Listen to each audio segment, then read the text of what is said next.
بسم اللہ الرحمن الرحیم۔ آج میری ویڈیو کا عنوان ہے مولانا جلال الدین رومی۔ مولانا جلال الدین رومی کا نام اور لقب نام محمد جلال الدین اور عرف مولائے روم۔ مولانا رومی رحمۃ اللہ علیہ کی جائے ولادت بالاتفاق بلخ سے مولانا کا سال ولادت تذکرہ نگاروں نے 604 بمطابق 1208 لکھا ہے۔ ایک روایت کے مطابق وہ اس سال 6 ربیع الاول کو پیدا ہوئے۔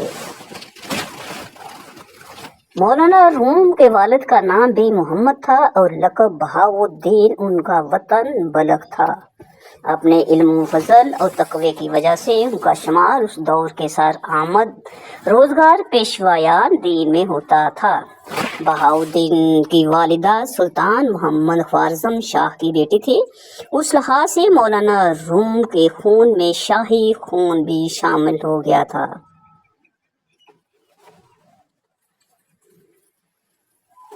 بادشاہ نے ان کو اپنا داماد بنانے میں فخر محسوس کیا۔ مولانا بہاؤالدین رحمۃ اللہ علیہ ایک سحر البیان خطیب تھے۔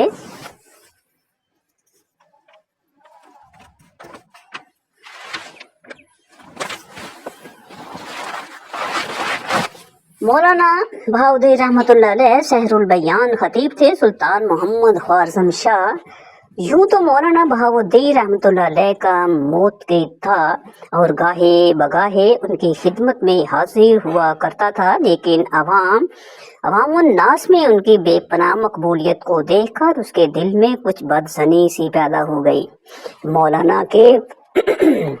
مولانا اس کے وسوسے کو بھانپ گئے اور بلخ سے ہجرت کر کے 610 ہجری میں نشا پور پہنچے اور پھر وہاں سے بغداد تشریف لے گئے۔ وہاں مدتوں قیام رہا اور ہزارہ لوگ ان کے علم و فضل سے مستفیض ہوئے۔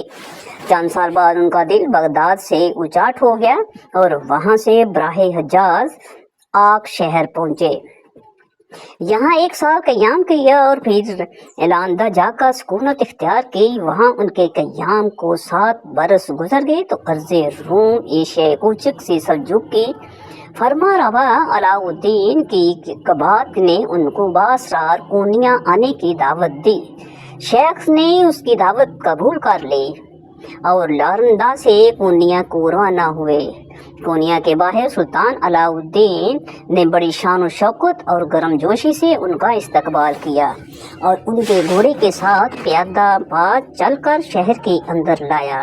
پھر ایک عظیم الشان مکان ان کی رہائش کے لیے وقف کر دیا اور آرام و فراغت کے تمام لوازم مہیا کر دیے۔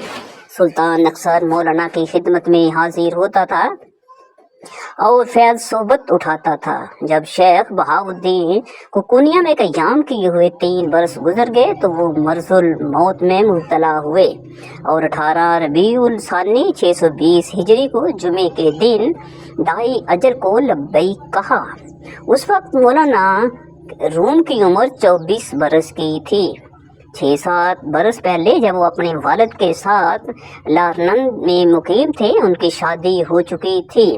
بیوی کا نام کرا خاتون تھی جو لارنند کی ایک معزز امیر خواجہ شرف الدین سمرقندی کی صاحبزادی تھی۔ 1 سال بعد ان کے وطن سے مولانا کے فرزند سلطان ولد پیدا ہوئے۔ گویا والد کی وفات کے بعد مولانا روم عیال دار ہو چکے تھے۔